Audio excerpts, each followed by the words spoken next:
Hi hello नमस्कार. सारिकाच रेसिपीमध्ये मी सारिका तुम्हा सर्वांचं मनापासून स्वागत करते. कशा आहेत सर्वजण? मजेत ना? तर आता सुट्ट्या संपल्यात, शाळाही सुरू झालेली आहे. तर बरेच जण गावी सुट्टीला जातात आणि नंतर आल्यानंतर घराची काय अवस्था असते ते पहा, ते आज या व्हिडिओमध्ये दाखवणार आहे. तसं तर मीही 15 ते 20 दिवस गावी गेली होती सुट्टीसाठी. आपल्या गावाकडलेही व्हिडिओ आहेत, तिथं मी काय काय मजा मस्ती केली तेही दाखवले. त्यानंतर आल्यावर घराची अवस्था बघून कसं हे होतं ते दाखवणार आहे आजच्या व्हिडिओमध्ये. बघा, जाताना एकदम टापटिपीत असं घर ठेवून जातो आपण आणि आल्यानंतर जे आहे ते 15 दिवस 1 महिना नसेल तर घराची अशी अवस्था होते. म्हणजेच बाई खरंच घराला घरपण देते हे म्हणतात ते उगीच नाही. तर मी गावी गेली होते, तर माझ्या घरी इथं पुण्यामध्ये माझ्या बहिणीचा मुलगा आणि माझा मुलगा ते दोघं इथंच होते त्यांच्या एक्झाम असल्यामुळे. आणि मिस्टर माझ्याबरोबर आले होते, पण तेही नंतर 8 दिवसांनी रिटर्न आले होते कामावरती, त्याच्यामुळे तेही घरी होते. बघा, एकदम घराची अवस्था त्यांनी कशी करून ठेवली. आणि कपड्याचा ढीग म्हणाल तर धुवायला विचारायलाच नको, इतका असा कपड्याचा ढीग लावून ठेवलेला आहे मुलांनी आणि मिस्टरांनी. फक्त 15 दिवस जर बाई घरात नाही तर घराची अवस्था कशी होते ते हे व्हिडिओमधून दाखवलेलं आहे. तर बाईमुळं खरंच घराला घरपण असते बरं का. कितीही बोललं आणि काही झालं तर बाई इतकं घर टापटीप कोणीच ठेवू शकत नाही. बघा, किचनची ही अवस्था तशीच केली होती आणि कपाटांचीही काय नाही सापडलं की काढायचं परत कोंबायचं अशी अवस्था करून ठेवली होती. माझ्या साड्यांचं कपाट असू देवा किंवा त्यांच्या कपड्यांचं कपाट, कुठं काय सापडेनं झालं की ते अशा पद्धतीने काढून त्यांनी परत गुंडाळून ठेवली होती कपडे सगळी. तर आता हे आल्यानंतर आवरायला बघा कमीत कमी 3 ते 4 दिवस मला गेलेले आहेत. तर तो व्हिडिओ आज मी बनवलेला होता, कारण बऱ्याच बायका गावी जातात, मस्त एन्जॉय करतात, गावं फिरतात, लग्न कार्यक्रम करतात, पण बाई कुठंही असली तर काम हे तिला करावंच लागतं. आणि बऱ्याच वेळा काय होतं, गावी गेल्यानंतर जर गेलो नाही तर लोक म्हणतात तुम्ही गावी येत नाही, इतक्या दिवस राहत नाही सुट्टीत. पण ज्यावेळेस सुट्टीवरून माघारी येतो ना तर खरी सजा असते बरं का बायकांना. हे एवढा राडा घालून ठेवला होता की काय विचारायला नको, कुठून सुरुवात करायची हेच मला खरं तर समजत नव्हतं. 20 दिवसात माझ्या घराची अवस्था इतकी विचित्र झाली होती की काय सांगायलाच नको. देवघरात बघा पूजा केली होती, पण आजूबाजूला जो आहे तो देवघराच्या पूर्ण राडा करून ठेवला होता. आणि जर बाई घरात असेल ना तर तिला हा राडा कधी आवडतच नाही. हे बघा, तर सगळ्या मशीन असो किंवा सोपे प्रत्येक ठिकाणी कपडा हा टाकलेलाच होता मुलांनी आणि मिस्टरांनी. तर सगळ्यात पहिलं मी काय केलं, देवघर स्वच्छ करून घ्यावं म्हटलं, कारण देवघरापासून आपल्या घराची शोभा छान वाटते. तर मला देवघर स्वच्छ करायला लागलं.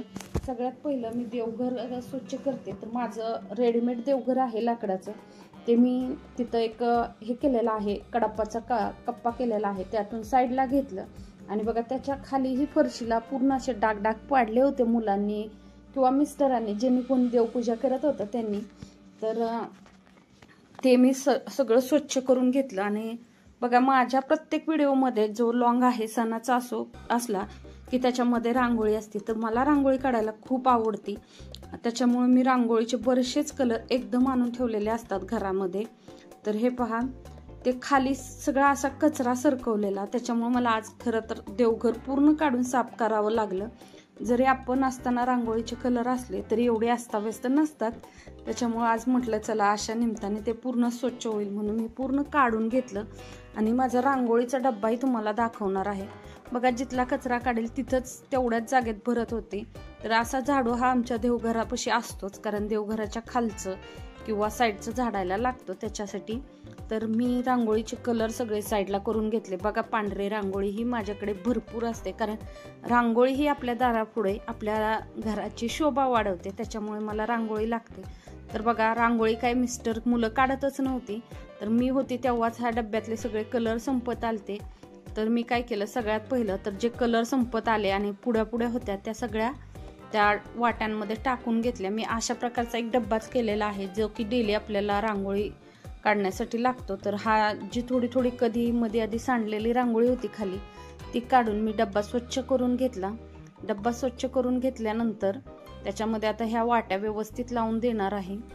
तर असं जर करून ठेवलं तर आपल्याला रांगोळी काढतानाही सोपं जातं आणि पाहतानाही फ्रेश वाटतं, त्याच्यामुळे खूप काम असं करावं वाटतं रांगोळी वगैरे काढायला. पण चला, माझ्या रांगोळीच्या डब्यामध्ये बघा एक चॉक, त्याच्यानंतर सुपारी, हे कंपल्सरी असते.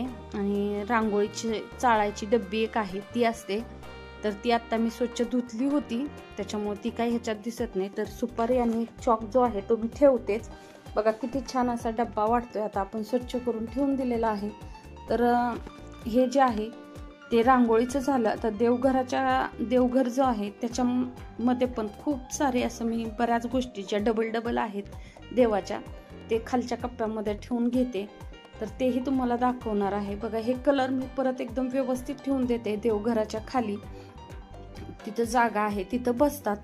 तर असं अधूनमधून स्वच्छता ही आपल्याला करावीच लागते. बघा हे देवघराचा खालचा कप्पा आहे, तर ती पूर्ण असा काढून मी स्वच्छ करून घेतलेला आहे. टिश्यू पेपरने स्वच्छ केला अगोदर, नाहीतर इथं काय झाडू वगैरे लावून निघत नाही, कप्पा साईडलाही येत नाही. तर मी पुसून घेतला आणि परत त्याच्यामध्ये कागद टाकून परत व्यवस्थित लावून ठेवलेला आहे. कागद मी दुसरा घेऊन नंतर टाकलेला आहे, पण पहिलं ते जो ओल्या कपड्याने पुसला होता ते पूर्ण कप्पा सुकवून घेतला, नाहीतर कागदही ओला झाला असता त्यासाठी.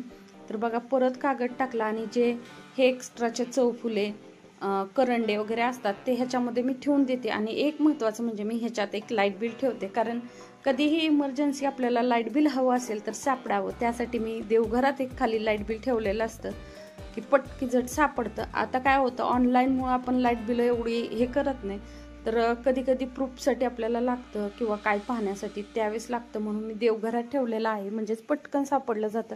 चला तर देवघर माझं स्वच्छ करून झालं.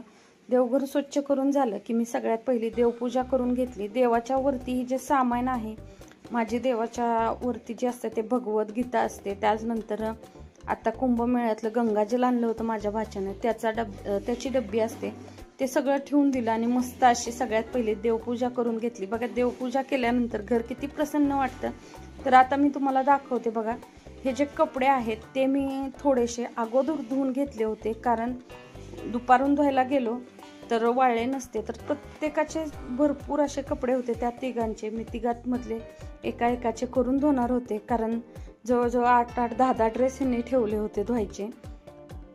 तर मी ते अगोदर थोडे करून धुवून घेतले आणि वाळत टाकलेले आहेत. पूर्ण माझी गॅलरी जी आहे ती कपड्याने गच्च भरली होती धुतलेल्या. त्याचबरोबर लगेच मग स्वयंपाक वगैरे केला. आता त्याचा व्हिडिओ इथं दाखवलेला नाही.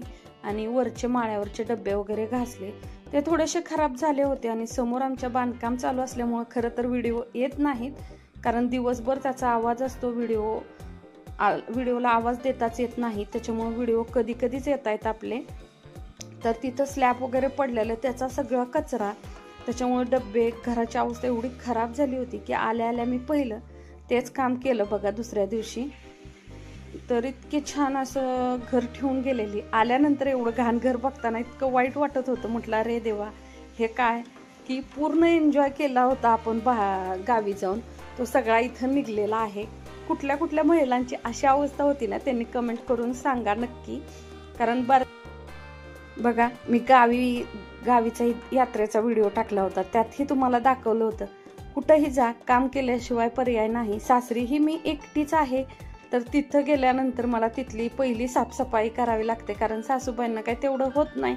त्याच्यामुळे मला तिथंही गेलं की साफसफाई करावी लागते.